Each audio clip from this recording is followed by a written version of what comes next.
कभी सोचा है कि वो जो दादी नानी की पुरानी रेसिपी थी वो अचानक इंटरनेट पर इतने अजीबोगरीब अवतार में क्यों दिख रही हैं? आज हम ना मॉडर्न इंडियन फूड के पर्दे के पीछे की दो बिल्कुल ही अलग लेकिन बड़ी दिलचस्प कहानियों को समझने वाले हैं। पहले मोमोज आएंगे, फिर आएगी चाय। सुनने में ये एक मजाक लग सकता है, पर ये आज की हकीकत की एक छोटी सी झलक है। ये दिखाता है कि इंडिया की गलियों में कैसे कैसे कॉम्बिनेशन बन रहे हैं जो सोचने पर मजबूर कर देते हैं कि भाई खाने के साथ आखिर हो क्या रहा है।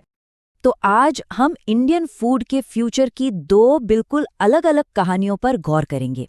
एक तरफ तो ध्यान खींचने का एक जबरदस्त खेल चल रहा है और दूसरी तरफ एक खामोश सी क्रांति हो रही है जिसका फोकस है असली मुनाफा और असली वैल्यू। तो चलिए पहले हिस्से में चलते हैं।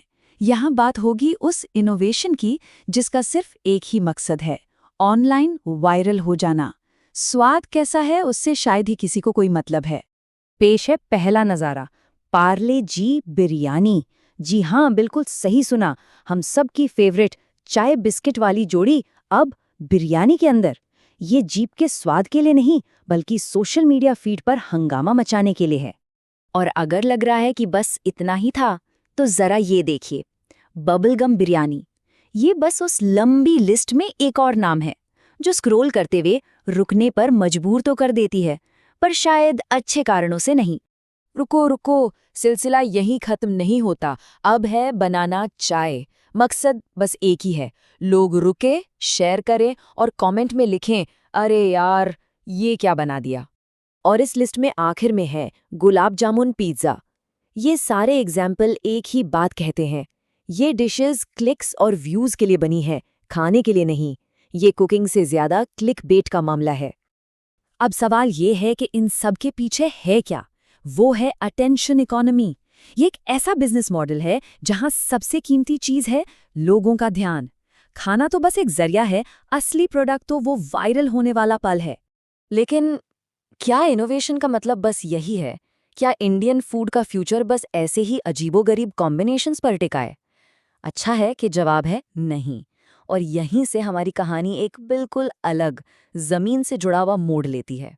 तो चलिए अब इस ऑनलाइन दुनिया की चकाचौंध को पीछे छोड़कर एक बिल्कुल ही ज़मीनी प्रोसेस बेस्ड बिजनेस मॉडल को देखते हैं। ये एक बहुत ही सीधे साधे एक्सपेरिमेंट पर आधारित है। 100 किलो सरसों के बीज से आखिर कितना मुनाफा कमाया जा सकता है। तो देखिए, इसका प्रोसेस बहुत सिंपल है। स्टेप 1, मार्केट रेट पर 100 किलो कच्ची सरसों खरीदना, जो अपने आप में एक रिस्क है क्योंकि दाम तो बदलते रहते हैं। स्टेप 2, उसे किसी लोकल मिल में पिसवाना। स्टेप 3, उससे जो दो चीजें निकली, तेल और खली, उन्हें अलग अलग करना। और स्टेप 4, आखिर में बैठकर पूरा हिसाब किताब लगाना कि भाई कितना मुनाफा हुआ। ये वैल्यू एडिशन का एक क्लासिक एग्जाम्पल है। मतलब एक कच्ची सस्ती चीज को लेकर उसे प्रोसेस करके ज्यादा कीमती प्रोडक्ट्स में बदल देना। तो अब आते हैं असली मुद्दे पर, हिसाब किताब। क्या ये इतना सिंपल ट्रेडिशनल तरीका सच में पैसे कमा कर दे सकता है? चलिए देखते हैं।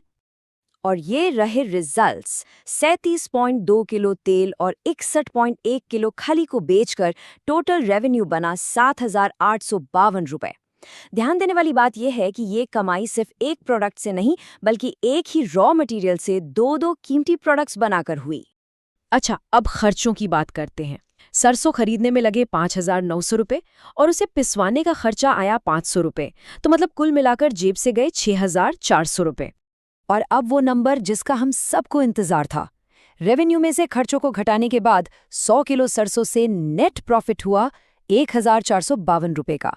ये सीधा सीधा साबित करता है कि एक प्रॉफिटेबल बिजनेस चलाने के लिए हर बार वायरल होना जरूरी नहीं है। तो अब इन दोनों कहानियों को एक साथ रखकर देखते हैं। हमारे सामने फूड बिजनेस के दो बिल्कुल अलग रास्ते हैं। एक है चकाचौंध से भरा जो बस कुछ पल का है, और दूसरा है जमीन से जुड़ा, टिकाऊ। यहाँ पर ये अंतर बिल्कुल साफ दिखता है। देखिए, वायरल फूड का गोल क्या है? क्लिक्स और अटेंशन। तरीका कुछ चौंकाने वाला, कुछ नया दिखाना, और नतीजा क्या निकलता है? बस एक वायरल मूवमेंट। वहीं दूसरी तरफ जो प्रोसेस्ड फूड है उसका गोल है प्रॉफिट और वैल्यू बनाना। तरीका वैल्यू एडिशन, और नतीजा एक ऐसा बिजनेस जो लंबे समय तक चले। तो सबसे जरूरी बात जो समझने वाली है वो ये है कि इनोवेशन का कोई एक मतलब नहीं है। ये सब इस बात पर डिपेंड करता है कि आखिर गोल क्या है। क्या गोल बस एक पल के लिए सुर्खियां बटोरना है, या फिर कुछ ऐसा बनाना है जो टिकाऊ हो, जो लंबे समय तक चले। और आखिर में एक सवाल सबके लिए, फूड की अगली जनरेशन को कौन सी चीज डिफाइन करेगी, वायरलिटी या वैल्यू?